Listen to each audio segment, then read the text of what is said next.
తాకట్లో ఉన్న మీ బంగారాన్ని విడిపించి ఆ రోజు ఆన్లైన్ రేటుకి కొంటాం. Sharma gold company. ఏపీలో గురువారం పలు చోట్ల వర్షం కురిసింది. ఉరుములు, మెరుపులతో కూడిన వానలు బీభత్సం సృష్టించాయి. ఉమ్మడి కర్నూలు వ్యాప్తంగా జడివాన కురిసింది.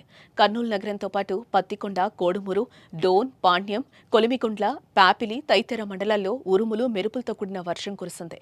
మహానందిలో ఉదయం నుంచి వాతావరణం చల్లబడింది. దీంతో మహానంది క్షేత్రానికి దైవ దర్శనం కోసం వచ్చిన భక్తులు ఎండ వేడిమి నుంచి కాస్త ఉపశమనం పొందారు. గంటపాటు ఏకధాటిగా వర్షం కురవడంతో క్షేత్ర వీధులన్నీ జలమయం అయ్యాయి.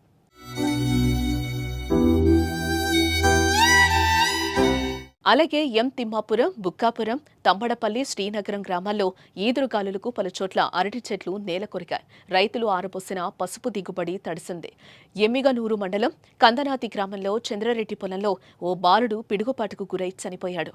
వర్షం రావడంతో పొలంలో ఉండే రైతులు చింత చెట్టు కిందకు వెళ్లగా అక్కడ పిడుగుపడింది. ఈ ఘటనలో బోయమారన్న కుమారుడు రవి అక్కడికక్కడే మృతి చెందాడు. నలుగురికి తీవ్ర గాయాలయ్యాయి. వారిని ఆసుపత్రికి తరలించి చికిత్స అందిస్తున్నారు. ఎమ్మినూరు మండలం కందనాథ్ గ్రామంలో వాళ్ళు పని చేసుకుంటుండగా పొలాల్లోన వాళ్ళు అకాల వర్షం వల్ల ఉరుములు మెరుపులు రావడం వల్ల అక్కడికక్కడ కరెంటు షాక్ వల్ల మెరుపు దారి జరిగి ఒక బాలుడు మృతి చెందడం జరిగింది.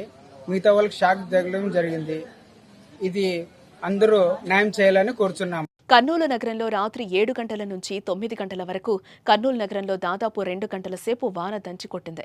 కరెంటు సరఫరా నిలిపివేయడంతో బళ్ళారి చౌరస్తా పరిధిలోని సంపత్ నగర్, విఠల్ నగర్, ఠాగూర్ నగర్, మురారి నగర్ తదితర కల్లూరు పరిధిలోని కాలనీల ప్రజలు చిమ్మ చీకట్లో ఇబ్బందులు పడ్డారు. కర్నూలు మార్కెట్ యార్డ్లో రాత్రి సమయంలోనే రైతులు కూరగాయలను విక్రయానికి తెస్తూ ఉంటారు. జడివానకు రైతులు తెచ్చిన కూరగాయలు తడిసిపోయాయి.